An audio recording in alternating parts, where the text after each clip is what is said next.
Sex talk. I didn't particularly like big stuff. All She you gave me a good time. Sex talk. The more you wank, the more you need to wank. The more you have sex, the more you want sex. Sex talk. I was drunk at a party. I think you have to learn how to have good sex. Oh, that's really nice. Sex talk. A lot of people think that because you're in a wheelchair, you're completely incapable of having sex. You have that untouchable feeling about you. And in a way, when you do find somebody that would want to give you a hug and a kiss, it's so nice to feel wanted. If I was 6 foot tall with blonde hair and blue eyes, I wouldn't think of going to prostitute. I would be having perhaps casual sex with a number of people. People just don't want to know me because they think, oh, he's in a wheelchair, he'd probably be no good in bed. I sometimes feel that I would really like to get into an able person's body and be like coming towards me just to see how they perceive me.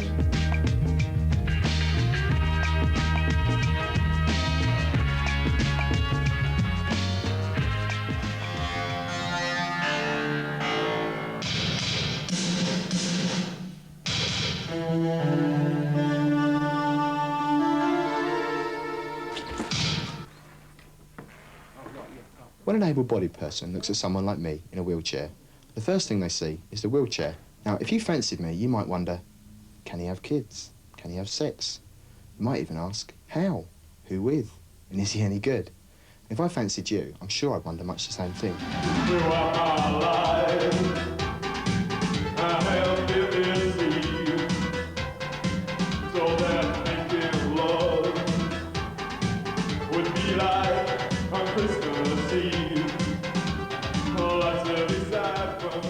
I was lucky enough to grow to nearly full size before I was disabled, so I am 5'11", 6 foot, you know, if I stood up. So I look like anybody else sitting down, which is obviously fortunate if you're trying to chat someone up.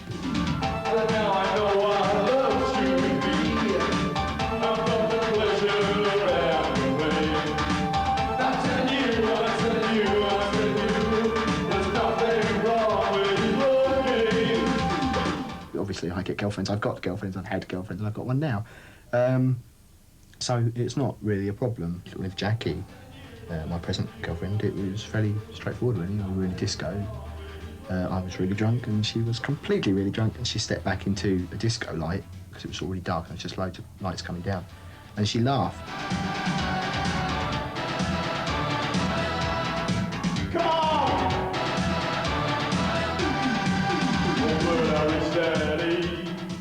And I saw her, and I thought, well, she was exceedingly attractive, I'll go over and talk to her. So, for that day, and probably about the next 2 weeks afterwards, you sort of wheel near them when you're dancing, or, you know, sort of get near them. And then one day I just talked to her, really. But things did not turn out the way. And if you feel that you're not A1 perfection, if they feel that when they see you in the knot, they're going to go, oh my God, pass me the puke bag, you probably hope that once you get past that, you're going to be better than everybody you've ever been with, to make sure that they don't run off with the next able-bodied person they meet while you're in a pub with them. My first real sexual experience happened when I was 39, which is quite old for a lot of people, especially when they have desired to have sexual experiences for a lot longer. Leslie has Still's disease, a form of arthritis, which has stunted her growth and locked her joints. She has spent most of her childhood in hospital.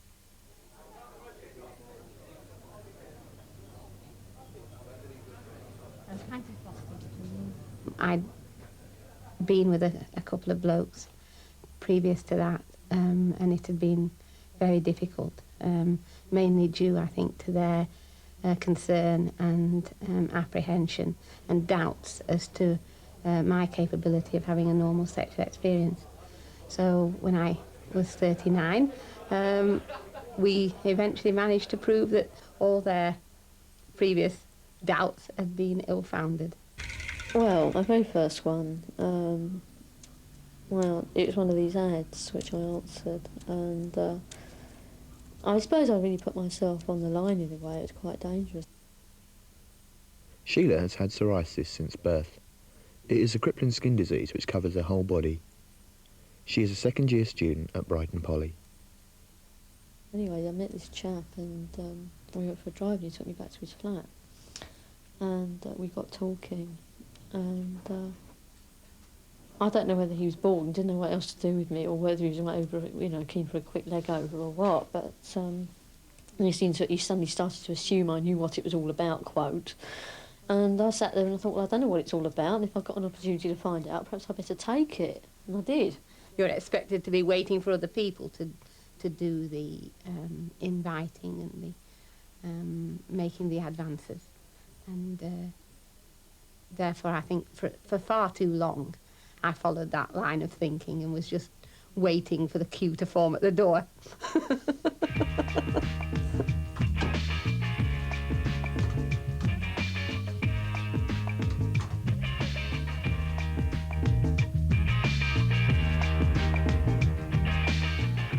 John was born with severe cerebral palsy. He has degrees in philosophy and politics and chairs the Socialist Society. He can only directly communicate by pointing at a letterboard. I first R E M remember G E getting E R E erections. I first remember getting erections at 9, when seeing the freckles on my speech therapist's cleavage. 9. When L. My first explicit sexual fondling was when I was 24, with another wheelchair-bound spastic, which developed into love and we got engaged, only for her to break it off. So I escaped the pain by getting into university. Lots of how brave you are. Little did they know what drove me. Drove me. I guess I first realised that I was a sexual person in hospital when I was 5 or 6, seeing a young girl standing up in the cot opposite without any clothes on and realising there was something different about her, and that, without actually realising why, I felt guilty about being there looking at her. Nick was born with brittle bone disease. After spending years in schools and institutions, he now has his own flat in Slough. My family were fairly puritanical towards sex. We never discussed sex at any time during my life. I can even remember once at boarding school my mother finding a copy of Health and Efficiency, which I bought at the local railway station with a friend of mine, and putting it to one side without saying anything about it whatsoever. No comment.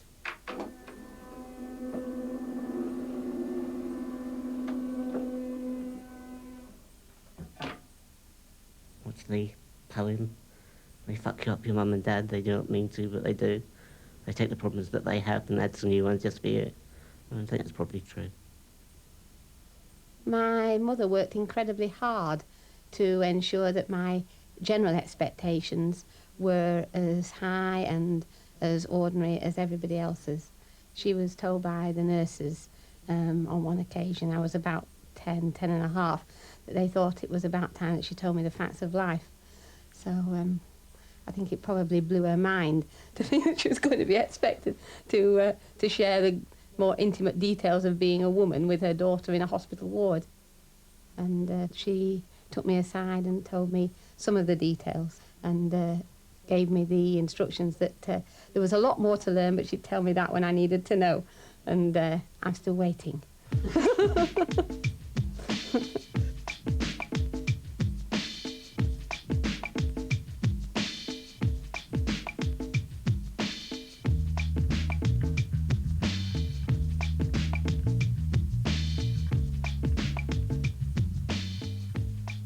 Of course, with psoriasis, there's this stigma that it has to put up with as opposed to any other disability, and that skin is considered you have a bad skin, you're considered dirty.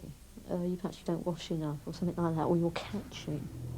When we were all sort of 10 years old, you know, girls started talking about fellas.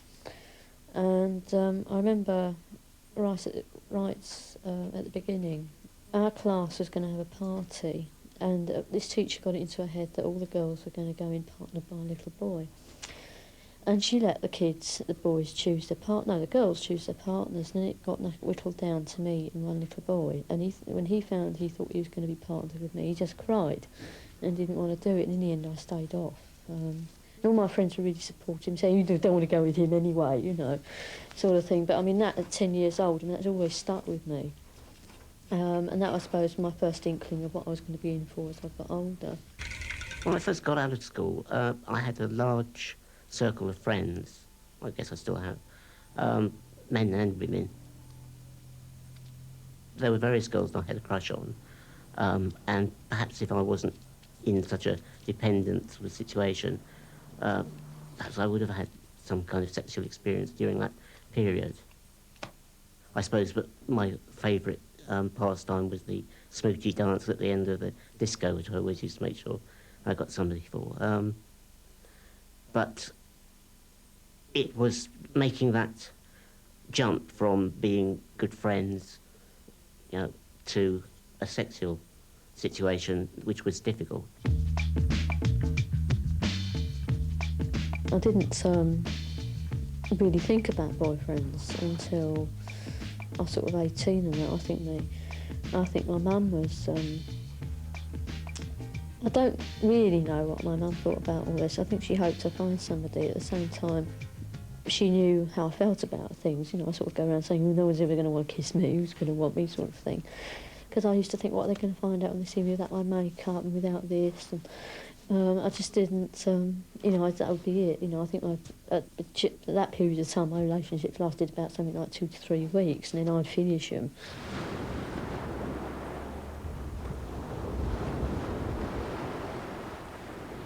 The thing is, I built myself a little brick wall around myself. You know, I said, "You don't want me, right? I don't want you." And then I met my fiancé, and it sort of boom, it all went out the window, and all the bricks came out. I never really built them back up again. There are over 6 million disabled people in Britain. Over 400,000 of them live in homes and institutions.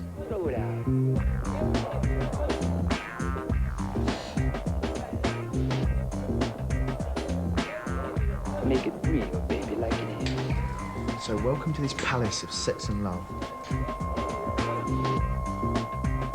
This is prisoner cell block H. Cell block H. Just think about it. So this is privacy. Can you dig that? Well, I must admit that these places aren't exactly right on for clandestine sexual meetings. People tend to just assume that because it's the time to come in, they'll just kind of just breeze in. Maxine and David have cerebral palsy. They live in a Spastic Society residential home in Cardiff and are hoping to get a place of their own. Maxine's a volunteer teacher and David writes music. They've had a sexual relationship for the last few months. I sometimes feel like a schoolgirl if they're like come in and they want to know something and you're like sitting quite close and you feel like you have to jump apart, you know, and things like that. It's quite strange. David had like been in my room overnight and he like left, it's really silly, he left his pyjama top, and as I was like, I put my clothes in the laundry and I found like his pyjama top, so obviously I just washed it with the rest of my stuff like anyone else. And when a member of staff was getting the stuff out of the dryer, she held up his top and she said, oh, this is David's, isn't it?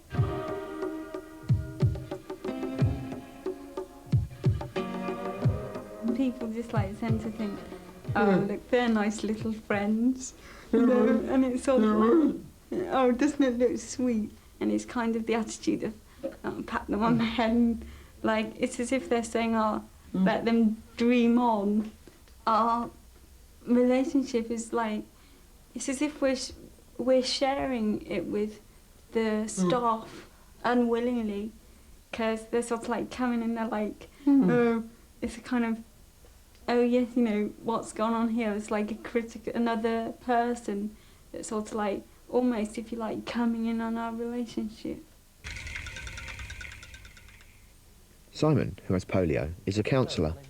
He works with disabled people who live in homes and institutions. Hello, Simon. Yes, I'll show you. Okay, thanks. The staff are aware, particularly in some of the better run homes, that they should knock before they go in rooms, and that they should respect the privacy of residents. Simon, this is Jason. Jason, this is Simon. Hello, Jason. Shall we go upstairs then? Of course, in effect, from the day-to-day running of the home, this tends to be put lower down on the list of priorities. So mistakes are made, and one mistake on going into somebody who happens to be masturbating can have quite a devastating effect, although it may not be openly intentional by the staff. Hello, Jason. Of course, staff attitudes to sexuality is bounded by their own attitudes to their own sexuality. And they have the same attitudes and problems that all the population have with sexuality.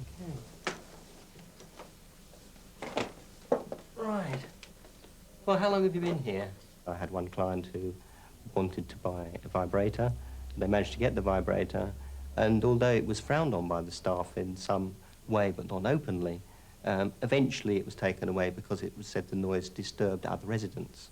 One of my clients wanted to buy some girly magazines and didn't even know what the titles of the magazines were.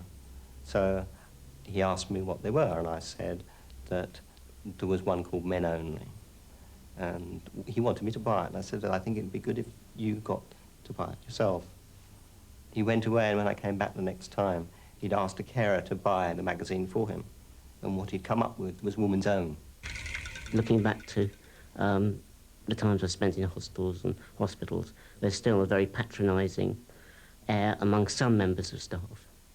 There are some very good care assistants and nurses, and there are some very bad ones, and those who actually want to put their views, their decisions onto disabled people are the ones that are to be avoided. Life in an institution, overprotective parents, fear of ridicule or rejection, even just a lack of mobility. And none of these would help anyone in forming happy sexual relationships. So when the disabled feel ready to go looking for love, where do they begin?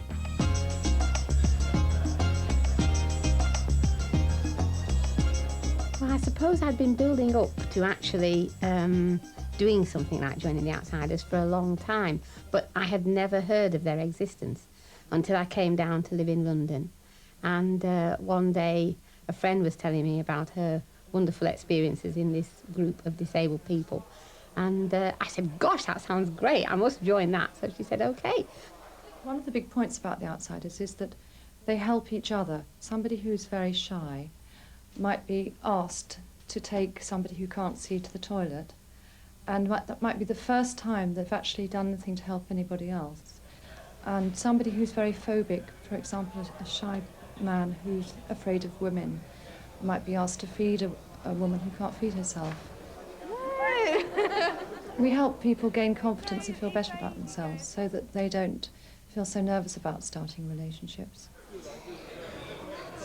If you drool or dribble because you've got cerebral palsy, you might think that's going to put people off, and it might do, of course. But there's ways of drooling that are less off-putting than others, like using a flamboyant handkerchief to mop it up rather than letting it run down your jumper. Bigger problems, more the way you look. Just be more attractive to people around you. We try to help them with feeling like you or me, that we deserve a sex life, and we deserve every opportunity in life that that is open to us, and we can make a choice. So we say that to them and tell them where to go to find what they want.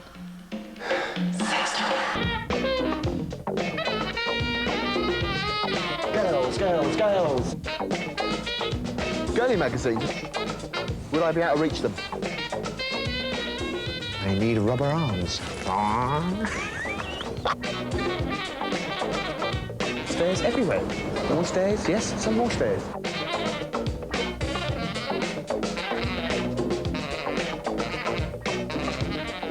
Downstairs, down these stairs, is where all the good stuff is.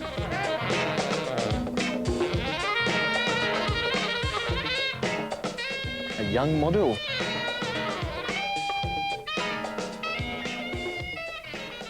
I realised that I was 34 years old and I'd never made love to anybody, and it was at that stage that I decided with one of the care assistants, who was a mate of mine. We used to sit up late discussing everything, and I said that I would like to have my first sexual experience, and he said, well, you know, basically, why the hell don't you then? And so I found a prostitute in Reading, and he drove me out there and carried me up the stairs to this flat, knocked on the door and carried me in and dumped me on the bed and said, I'll be back in 3 hours. And that was my first sexual experience, and it was a very good, very positive experience. My first problem with prostitutes is that they're so bloody expensive. The second is to find someone that's skinny enough for me to fancy. Then it's a question of my helper taking me to her, giving her a note that I'd previously typed stating what I'd like, my helper undressing me, then vanishing. After going to the prostitute, I felt embarrassed because I felt that I changed in such a way that people could actually see and say, ah, he's had sex. I did actually feel that it was that sort of profound a difference, you know, after that period of time.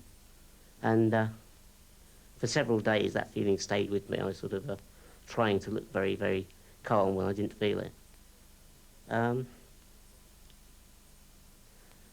After that I went back to other prostitutes, and of course the thing with prostitution, I suppose, a lot of it is that you're doing something naughty and it's a novelty and you're meeting someone you've never met before and will never meet again. So kind of the novelty wears off to a certain extent. And so after that, I tended to start to concentrate more on sort of making relationships with people. I've just resorted to prostitutes when I'm utterly desperate, because it tends to be like drinking seawater to quench one's thirst. I think sex is a right that people should have. And if people are going to be reliant on forming a relationship, which is, in some cases, especially for someone in an institution, is going to be very difficult, I think it is a good thing. People have got to be prepared for the fact that all it's going to be is brief sexual relief. And I think that that is a problem for a lot of people because they are wanting much more than that. I suppose what most of us really want is a lasting relationship. But having said that, I still think that that first sort of occasion was really a great thing to happen to me, and it would have been very sad if I hadn't been able to take that option.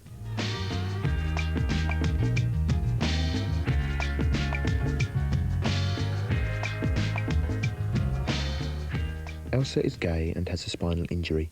She runs Gemma, a group for disabled lesbians. It's easy for somebody who's having sex and who's having a lot of affection to say, oh, this is what everybody should get, but everybody doesn't get it. And to some people, it's very important to have even one sexual experience, which may then give that person the confidence to go out and have relationships that aren't money-based. I think you have to feel good about your own body. This is, this is easy for me to say because I do at the moment. But things happen to my body when I don't. I think, oh, God, this is hopeless, this wreck, this crock I'm living in. This isn't really me. But you have to come to terms with that. I think you have to learn to love your body, whatever shape it is, whatever it does, whether you've got incontinence or not. You have to learn to love it. I think masturbation is very important, and I think it's a very sad thing that our society looks down on it and that a wanker is a term of abuse. It shouldn't be.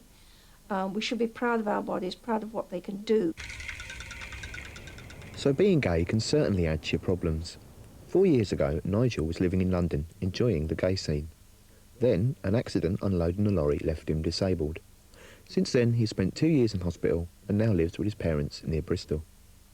Well, when I first went into hospital, it was absolutely awful because I was put in a ward where I'm terrified of hospitals anyway, and my bed was marked with an X because I'd admitted I was gay, and then there was the fear of AIDS. This is because this is 1986, and all the nursing staff were told until test results come through for the HIV test, they had to wear gloves and masks for blanket baths and everything.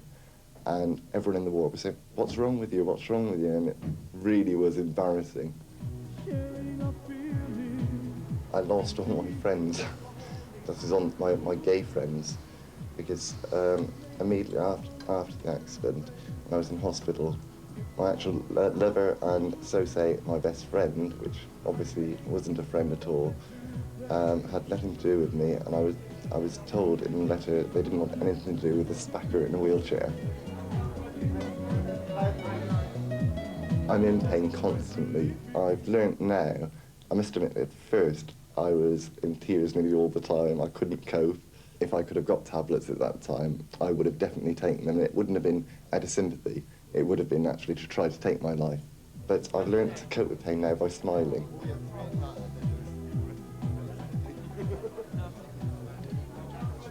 I've got no feeling in my legs, but I have got a V shape on the inside of both legs where I can feel, which has got some good advantages, obviously.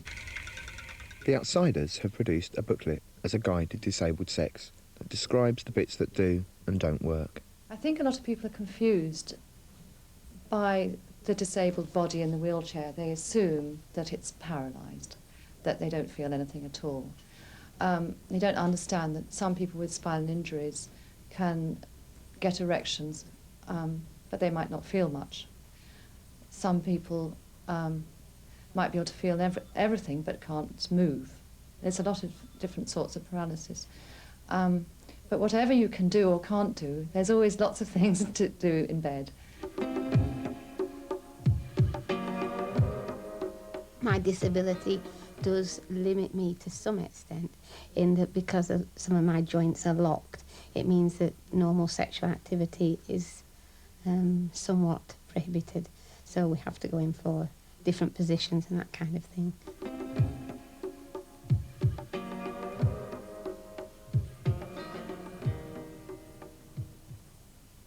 On the practical level, the fact that I need to be undressed hampers foreplay. Also, the fact that I really get it results in the old story of premature ejaculation.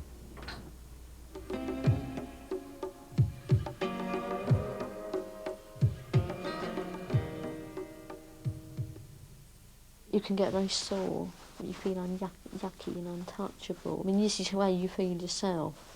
And if you get sore, I mean, you don't like being touched anyway, you know, somebody gives you a hug, it's wow, you know.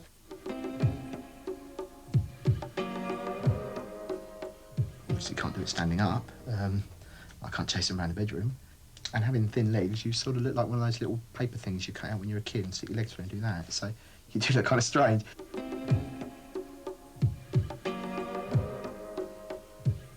I can get actual spinal spasms can come on, which when that happens, it's sort of like an epileptic fit, but you don't actually see it, but it's just pulses going like through the spine, and the pain, I mean, is immense then. And obviously the person who I'm with then has got to know all about it, and they've got to know, right, we've got to stop whatever we're doing sort of thing, and I've just got to try and get comfortable. And it always takes a long time for that sort of pain to ease off.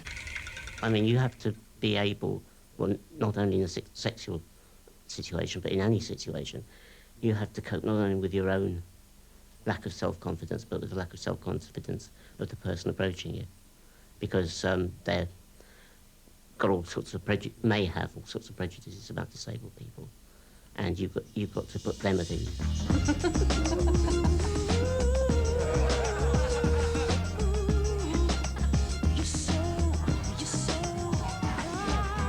Basically, we're all individuals just like anybody else. Some of us are sex maniacs, and others just aren't that bothered. Our sexual fantasies, preferences, and obsessions reflect our personality and background, just like yours do. I found, to my delight, that I'm an extremely sexual person and that I thoroughly enjoy my sexual experiences. I mean, if you love somebody, then you don't kind of like, you don't look for the problems, and you just face them when they come, basically. I've got so much love I want to give, and I just wish someone could show it back to me as well. I don't know that I'm the marrying kind. I mean, there's such a lot I want to do. But having said that, there is a side to me that would like children, would like a partner, whether married or not. And I hope I find that. Everybody's handicapped in one way or another, especially sexually. None of us can really live up to the things we want to be and do. Disabled men can be as unimaginative, as demanding, as selfish as able-bodied men. But there are definitely a lot more disabled men who have a lot more imagination than I've found in the able-bodied world. I don't actually feel angry with the attitudes that people give towards disabled people, because I think that a large percentage of able-bodied people are as screwed up about sexuality in Britain as the disabled are, quite honestly. And if you look at the British attitude, if you look at the papers, you know, the Sunday papers, the way they treat sex, you're looking at a country that still looks at sex from the point of view of a 11-year-old schoolboy.